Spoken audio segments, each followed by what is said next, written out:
আসসালামু আলাইকুম সবাইকে। কেমন আছেন সবাই? আশা করি সবাই ভালো আছেন।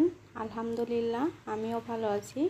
তো আজকে এই যে একটা ব্লগ ভিডিও শেয়ার করব, সেটা হচ্ছে আমার রাইস কুকার নষ্ট হয়ে গিয়েছিল। তো নতুন একটা রাইস কুকার কিনছি হোন্ডাই এই কোম্পানি থেকে আর কি। তো এটা কেমন হবে জানি না, ইউজ করলে হয়তো বুঝতে পারবো আসলে কেমন। আপনারা যদি কেউ ব্যবহার করেন এটা, তো অবশ্যই কমেন্টস করবেন যে আসলে সার্ভিসটা কেমন। আমি এর আগে একটা যেটা ছিল আমার, সেটা হচ্ছে নোহা কোম্পানির, হয়তো ওইটা বেশ 7.5 বছর ইউজ করছি। খুবই ভালো ছিল, কখনো কোনো প্রবলেম হয়নি। তো এইবার যে প্রবলেমটা হয়েছে, বারবার প্লাগটা পুড়ে যাচ্ছে, এই কারণে আর ওইটা আসলে ইউজ করতে পারছি না। তো কয়েকদিন ওরকম দেখার পরে পোড়া গন্ধ বেরোচ্ছিল, তো যার কারণে ভয়ে নতুন একটা কিনে নিয়ে আসছি। তো এটা তো ওই রকমই, বাট কোম্পানিটা যেহেতু আলাদা, জানি না কেমন হবে। এর সঙ্গে সব কিছুই দিয়েছে, প্রত্যেকটা রাইস কুকারে হয়তো এরকম থাকে, গ্যারান্টি কার্ড দিয়েছে, ওয়ারেন্টি।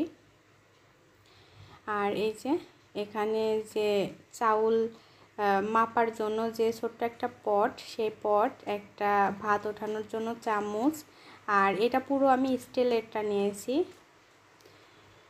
এই যে রাইস কুকারের এই পাত্রটা, আর এটা হচ্ছে একটা পাত্রের, দুইটা পাত্রেরও ছিল অনেক সময় তরকারি রান্না করার জন্য। তো আমি একটার এইটাই নিয়েছি, এটা স্টিলের। আর এই যে এটা কিন্তু একদম এই যে যার উপরে পাত্রটা বসানো হয় এরকম আর কি।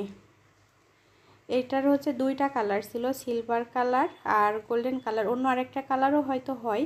তো ভাইয়াদের ওখানে ওইটা ছিল না, আমি এর আগে যেটা ইউজ করেছি ওইটা হচ্ছে সিলভার কালারের।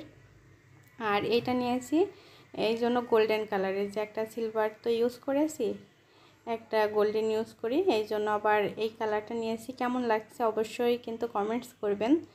আর এটা কেউ ইউজ করলে অবশ্যই আমাকে জানাবেন কেমন।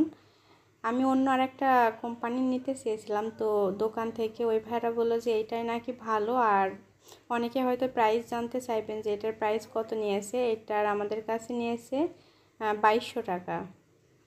আসলে বেশি নিল নাকি কম নিল কিছুই জানি না। তো ভালোই মোটামুটি তো লাগছে, এখন দেখি কতদিন টিকে আর কি। ইলেকট্রনিক্স জিনিস আসলে সবগুলো ভাগ্যের উপরে, কোনোটা কম দামের হলেও হয়তো অনেক দিন চলে, কোনোটা বেশি দাম দিয়ে কিনলেও হয়তো নষ্ট হয়ে যায় আর কি, এটা আসলে বলা কঠিন। তো কেমন লাগলো অবশ্যই কিন্তু জানাবেন যে আমার নতুন রাইস কুকারটি কেমন হয়েছে। এই যে, আর এই যে ভর্তা দেওয়ার জন্য যে পাত্রটা, এই যে এটাতে সব ধরনের ভর্তা কিন্তু দেওয়া যায়, বেশ ভালোই। তো ভিডিওটি ভালো লাগলে লাইক কমেন্ট শেয়ার করবেন। আজ এই পর্যন্তই, সবাই সুস্থ থাকবেন, ভালো থাকবেন, আল্লাহ হাফেজ।